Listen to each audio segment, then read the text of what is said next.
اب سمجھیں کہ نفس جو ہے اس کی 4 قسمیں ہیں۔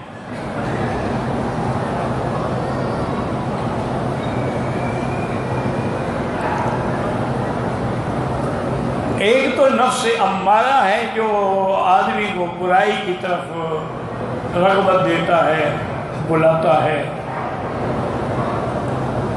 اس کو نفس امارہ کہتے ہیں۔ اور ایک نفس لوامہ ہے کہ نفس اس کو ملامت کرتا ہے۔ ان سب کا ذکر قرآن میں آیا ہے، وَمَا أُبَرِّئُ نَفْسِي إِنَّ النَّفْسَ لَأَمَّارَةٌ بِالسُّوءِ، نفس امارہ۔ دوسرے مقام میں فرمایا لا اقسم بیوم القیامت ولا اقسم بالنفس اللوامہ، نفس لوامہ کا ذکر بھی قرآن میں آیا ہے۔ اور تیسری قسم ہے، اس کو کہتے ہیں نفس ملہمہ۔ کیا معنی کہ اس کو القاء ہوتا ہے، الہام ہوتا ہے کہ بھی یہ اچھائی ہے، یہ برائی ہے، اس کا ذکر بھی قرآن میں ہے۔ اللہ فرماتے ہیں وَنَفْسٍ وَمَا سَوَّاهَا فَأَلْهَمَهَا فُجُورَهَا وَتَقْوَاهَا۔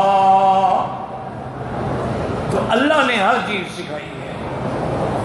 اللہ تبارک و تعالی نے انسان کے لیے دونوں راستے ہیں، اس کے لیے ہدایت کا راستہ بھی کھلا ہوا ہے اور برائی کا راستہ بھی کھلا ہے۔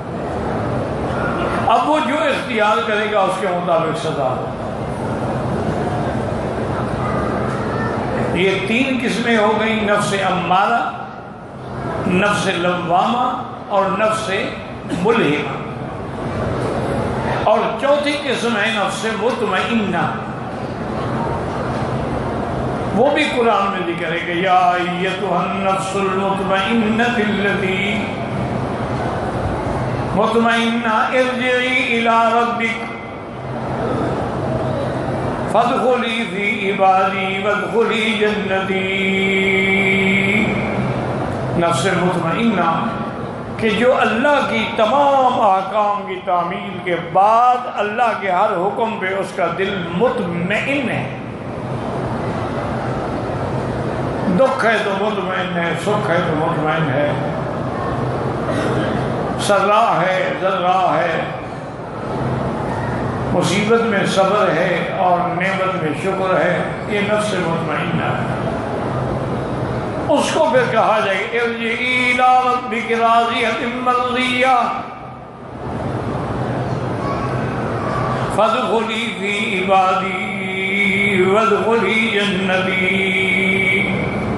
اس سے بھی علماء نے استدلال کیا ہے کہ اللہ یہ حکم نہیں دے گا کہ جاؤ میں جنت میں داخل، میں فادخلی فی عبادی، پہلے میرے بندوں میں داخل ہو۔